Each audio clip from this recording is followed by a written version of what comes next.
Hello, welcome to my YouTube channel pharma classes. हम पढ़ रहे हैं बी फार्मेसी 8 सेमेस्टर का subject social and preventive pharmacy को। हमने उसका मॉड्यूल 1 का chapter 1 that is concept of health and disease को स्टार्ट किया हुआ है। हमने अपनी पिछली वीडियो में टॉपिक कवर कर लिया था indicators for the evaluation of health को, जिसकी वीडियो का लिंक आपको डिस्क्रिप्शन बॉक्स में मिल जाएगा। आप उसे वहां से जाके चेक कर सकते हैं। आज हम उसी का ही नेक्स्ट टॉपिक स्टार्ट करेंगे that is understanding the concept of prevention and control of disease को। उससे पहले ऐसी ही वीडियोस को देखने के लिए please subscribe my channel and press the bell icon so that आपको इम्पॉर्टेंट वीडियोस की नोटिफिकेशन सबसे पहले मिल सके। सो स्टार्ट करते हैं आज के topic say that is understanding the concept of prevention and control of disease. अब हमने किसी डिसीज़ को कैसे कंट्रोल करना है, कैसे प्रिवेंट करना है, उससे डिस्कस करना है। ठीक है, उससे पहले हमें पता होना चाहिए कि डिसीज़ क्या होती है। हमने अपने पिछले वीडियोस में जो है वो डिस्कस कर लिया कि हेल्थ क्या है हमारे पास। अगर कोई भी person physically, mentally, socially wellbeing है, ठीक है, उसकी बॉडी नॉर्मल फंक्शनिंग कर रही है, वो एक नॉर्मल स्टेट में है, देन उस टाइम पे हम उन्हें हेल्दी बोलते हैं। बट अब उस स्टेट में जो नॉर्मल फंक्शन कर रही थी उसमें कोई माल फंक्शन आ गया जिसके कारण उसकी बॉडी के फंक्शंस प्रॉपर नहीं हो रहे हैं, उसमें कुछ चेंजेस आ रहे हैं, तो वो स्टेट जो होगी हमारे पास उसे हम डिसीज बोलेंगे। ठीक है ना, वो एक नॉर्मल स्टेट से डेविएट होके जो हमारे पास स्टेट आई वो डिसीज्ड स्टेट होगी। ठीक है, अब what is disease? Disease is just the opposite of health. Health क्या है हमारे पास कि फिजिकल, सोशल एंड मेंटली जो वेलबींग है वो हमारे पास हेल्थ है। बट डिसीज क्या हो गया कि इसी फिजिकल स्टेट में, मेंटल स्टेट में या सोशल स्टेट में चेंजेस आ गए, डेविएशंस आ गई, तो वो हमारे पास क्या होगी? डिसीज होगी। ठीक है, so disease is any deviation from normal state of complete physical, mental और सोशल वेलबींग। डिसीज क्या है? जो हमारे पास डेविएशन है हमारी नॉर्मल बॉडी स्टेट से। हमारी जो नॉर्मल बॉडी स्टेट है उसमें कुछ डेविएशन आ चुकी है, उस स्टेट को क्या बोलेंगे? हम डिसीज बोलेंगे। इट इज़ अ स्टेट और condition when there is a malfunctioning of body और माइंड। हमारी जो बॉडी नॉर्मल फंक्शनिंग कर रही थी उसमें माल फंक्शनिंग होनी स्टार्ट हो चुकी है। जैसे कि हमारी जो नॉर्मल बॉडी फंक्शंस हैं, ठीक है ना, जो हमारी ब्लड प्रेशर है, नॉर्मल ब्लड प्रेशर नहीं रहा, वहाँ पे डेविएशंस आनी स्टार्ट होगी। या तो ज़्यादा होना स्टार्ट हो गया ब्लड प्रेशर या कम होना स्टार्ट हो गया, तो वो एक डिसीज्ड स्टेट हो जाएगी कि जब हमारी नॉर्मल बॉडी फंक्शन, जो हमारा ब्लड प्रेशर था वो नॉर्मल रहना चाहिए था, बट वहाँ पे वो नॉर्मल नहीं है, तो उस स्टेट को हम एक डिसीज्ड स्टेट बोलेंगे, जो क्या है? बॉडी की माल फंक्शनिंग के कारण जो है वो हो सकती है।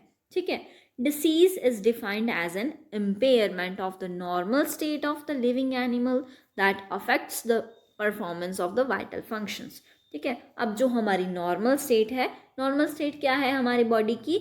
जब हमारी बॉडी का each and every cell, body का टिश्यू, बॉडी का organ and whole system body का जो है वो नॉर्मल फंक्शनिंग कर रहा है, एज जो उसे रिक्वायर्ड थी वैसे ही वो फंक्शन कर रहा है, तो वो हमारी नॉर्मल स्टेट होगी बॉडी की। ठीक है, बट उस नॉर्मल स्टेट में कुछ चेंजेस आ गए हैं।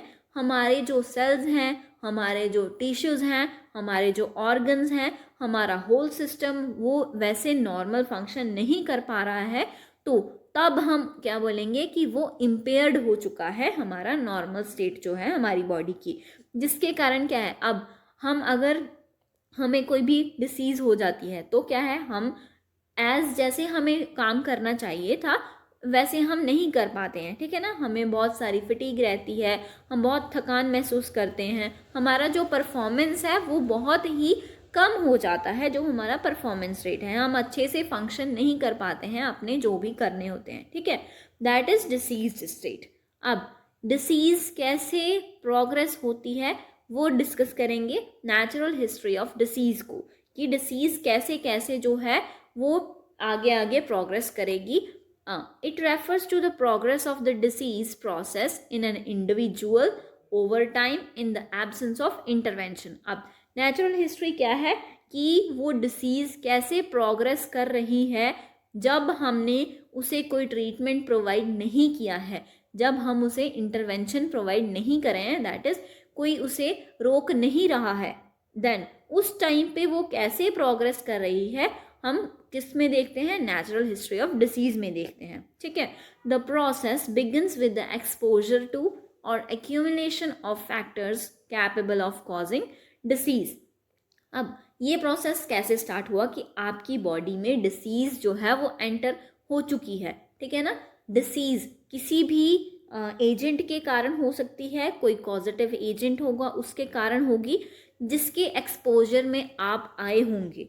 ठीक है, या ऐसे फैक्टर्स जो क्या है कि आपके डिसीज़ होने को एक्यूमुलेट कर रहे हैं, उनके चांसेस को बढ़ा रहे हैं, वैसे फैक्टर्स जो हैं वो उस प्रोसेस को बिगिन करना स्टार्ट करेंगे।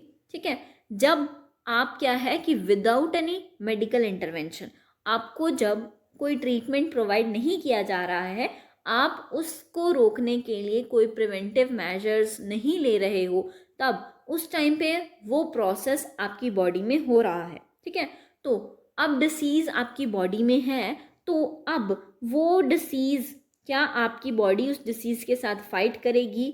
अगर वो फाइट में जो है आपकी बॉडी विन कर जाएगी तो आप रिकवर कर जाओगे। ठीक है, बट अगर वो आपकी बॉडी जो है वो विन नहीं करती एंड डिसीज़ आपकी बॉडी पे विन करती है, तो क्या है कि आपको डिसेबिलिटी भी हो सकती है, डेथ भी हो सकती है। ठीक है ना, जैसे क्या है कि आपके सेल्स जो हैं वो वहाँ पे वर्क करना बंद कर दे, डिस्ट्रक्ट हो जाएं, जिसके कारण क्या है कि वहाँ पे हो सकता है नेक्रोसिस हो जाए, जिसके कारण आपकी जो बॉडी का कोई एक पार्ट है वो डिसेबल हो जाए, जिसके कारण आप अच्छे से काम नहीं कर पाओगे। ठीक है, हमारे पास 3 केसेस होंगे जब क्या है वो प्रोसेस पहले तो हमारे पास एंटर हुआ, वो डिसीज़ हमारी बॉडी में एंटर हुई। ठीक है, कैसे एंटर हुई? किसी के एक्सपोजर से कोई पॉजिटिव एजेंट आया, वो हमारी बॉडी के एक्सपोजर में आया, देन वो एंटर कर गया हमारी बॉडी में।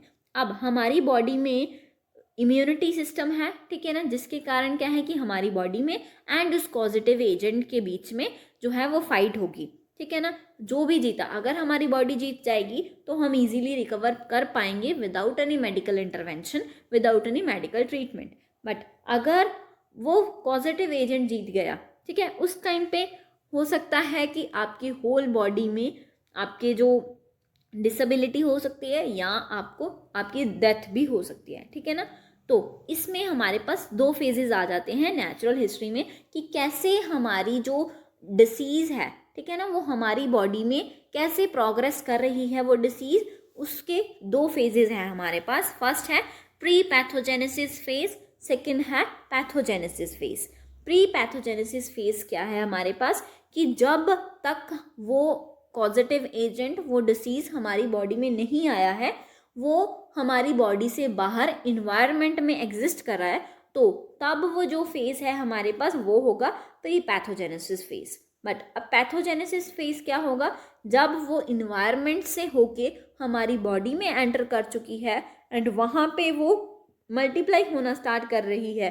ठीक है, उस फेज को हम बोलेंगे पैथोजेनेसिस फेज। ठीक है, 2 फेज आ गए हमारे पास, pre pathogenesis phase and pathogenesis phase. Thus, the natural history of the disease gave us an idea as how and why a disease is caused and how it can be prevented or cured. अब natural history अगर हमें किसी disease की पता है कि अगर हम कोई भी डिसीज़ को लेंगे, हम देखेंगे उसकी नेचुरल हिस्ट्री क्या है, क्या कैसे वो प्रोग्रेस कर रही है, इन्वायरमेंट में वो कितना टाइम एग्जिस्ट करती है, देन वो हमारी बॉडी में एंटर कर रही है। तब इस चीज़ के बारे में अगर हमें पता होगा तो हमें ये भी पता है कि हम कैसे उसे प्रिवेंट कर पाएंगे। हम तभी सोच पाएंगे ये कि कैसे हम उस डिसीज़ को प्रिवेंट करेंगे, अगर हमें पता होगा कि वो डिसीज़ कैसे जो है वो बढ़ रही है, कैसे वो प्रोग्रेस कर रही है इन डिफरेंट ह्यूमंस और इन डिफरेंट पॉपुलेशंस। ठीक है, तभी हम इजीली उसे प्रिवेंट करने के बारे में सोच सकते हैं। ठीक, ओके, हमारे पास फर्स्ट है प्री पैथोजेनेसिस फेज। अब प्री पैथोजेनेसिस फेज में क्या है हमारे पास? Every disease is an interaction between man, positive agent of disease, and the environment. अब जो भी डिसीज़ है, डिसीज़ क्या है, पॉजिटिव एजेंट आया, उसने हमारी बॉडी में एंटर किया, ठीक है। कहाँ से एंटर किया, उस इन्वायरमेंट से जहाँ पे वो एग्जिस्ट कर रही थी हमारे सराउंडिंग में, ठीक है। तो क्या है कि 3 जो है हमारे पास इंटरेक्शंस हुई between the environment, between the positive agent and between the human, ठीक है ना। तो वो इन्वायरमेंट से पॉजिटिव एजेंट ह्यूमन में एंटर हुआ, तो ये डिसीज़ क्या है, इंटरेक्ट कर रही है between the man, causative agent of disease, and the environment. It signifies the period when the causative agent has not entered the host, but the factors are favorable in its interaction with host. ठीक है. It describes man exposed to the risk of disease. अब हमें risk कैसे होते हैं, हमने पढ़ा कि प्री पैथोजेनेसिस फेज क्या है, जब वो पॉजिटिव एजेंट जो है इन्वायरमेंट में एग्जिस्ट कर रहा है बट अभी तक वो ह्यूमन बॉडी में एंटर नहीं किया है, तब तक वो प्री पैथोजेनेसिस फेज में है, ठीक है। अब जब भी उसे जो है वो जो फैक्टर्स हैं जिससे क्या है कि वो इजीली एक्सपोजर में आएगा ह्यूमन के एंड उसकी बॉडी में एंटर कर जाएगा, वो फैक्टर्स हैं हमारे पास रिस्क फैक्टर्स, ठीक है। अब ये जो पीरियड है वो रिस्क फैक्टर्स के बीच में घूम रहा है कि कब वो रिस्क फैक्टर्स जो हैं वो मिलेंगे उस पॉजिटिव एजेंट को जिसके कारण वो ह्यूमन बॉडी में एंटर करेगा, ठीक है। अब सेकेंड है हमारे पास पैथोजेनेसिस फेज। पैथोजेनेसिस फेज में क्या है हमारे पास, in this phase the causative agent of disease actually enter the human host and get multiplies into the body to cause infection. अब इस फेज में क्या हो रहा है हमारे पास कि जो पॉजिटिव एजेंट है वो ह्यूमन बॉडी में एंटर कर रहा है, ठीक है। इन्वायरमेंट से कहाँ पे एंटर किया, ह्यूमन बॉडी में एंटर किया, देन ह्यूमन बॉडी में एंटर करते ही उसने मल्टीप्लाई करना स्टार्ट कर दिया खुद को एंड जिसके कारण आपको इन्फेक्शन होनी स्टार्ट हो जाएगी, जिसका क्या है कि आपको उस इन्फेक्शन के सिम्टम्स आने भी स्टार्ट हो जाएंगे, ठीक है। अब आपको इन्फेक्शन हो गई, आपको एक डिसीज़ हो चुकी है, अब क्या होगा, हो सकता है कि उस डिसीज़ के कारण आप उस डिसीज़ से, उस इन्फेक्शन से फाइट कर पाओ एंड रिकवर कर जाओ। रिकवरी, डिसेबिलिटी और डेथ ऑफ द होस्ट में फॉलो दिस, ठीक है। उस इन्फेक्शन के बाद क्या होगा, वो 3 केसेस हैं, रिकवरी हो सकती है, डिसेबिलिटी हो सकती है या डेथ हो सकती है, 3 केसेस हो सकते हैं। उसके बाद जो है वो होस्ट जो है आपकी बॉडी से या तो डिस्ट्रक्ट हो जाएगा या जो है वो लीव कर देगा आपकी बॉडी को, ठीक है। Then immunization and chemotherapy serve as intervening measures in the pathogenesis phase. अब हमने इंटरवेनिंग क्या है कि हमने उसको कैसे रोकना है, कैसे उसे प्रिवेंट करना है।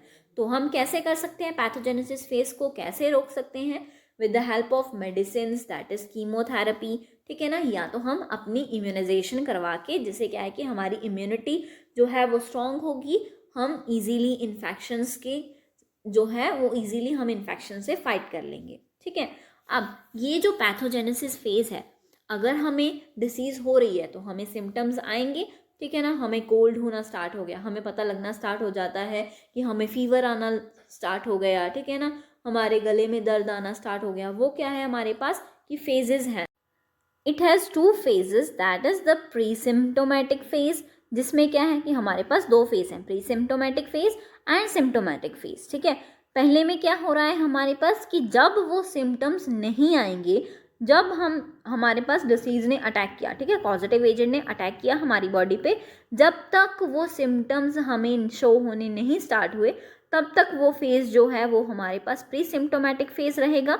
एंड जब भी हमें सिम्टम्स आने स्टार्ट हो चुके हैं, हमें फीवर आना स्टार्ट हो गया, ठीक है, हमारा गला दर्द करना स्टार्ट हो चुका है, तो वो क्या है, सिम्टोमेटिक फेज़ है, ठीक है। It has 2 phases, that is pre symptomatic phase, that is no recognizable symptoms are there, and the symptomatic phase, the disease is already well advanced showing symptoms. अब जब वो symptoms शो करेगी तब तक वो डिसीज़ वेल एडवांस्ड हो चुकी है, आपकी बॉडी में वो इन्फेक्शन कॉज कर चुकी है, ठीक है। ये हो गया हमारे पास कि कौन कौन से हमारे पास फेजेस होते हैं, हमारी बॉडी जो है वह कैसे फाइट कर रही है डिसीज़ के साथ, डिसीज़ की नेचुरल हिस्ट्री क्या है, वो कैसे प्रोग्रेस कर रही है, ठीक है। अब हम नेक्स्ट टॉपिक में हम कवर करेंगे कि कैसे कैसे कॉजेटिव एजेंट्स जो है वो डिसीज़ जो है वो कॉज कर सकते हैं। आज के लिए ये टॉपिक कंप्लीट होता है। नेक्स्ट वीडियो में हम अपना नेक्स्ट टॉपिक कंप्लीट करेंगे। So thank you for watching this video. Please like the video, subscribe the channel and press the bell icon. Thank you.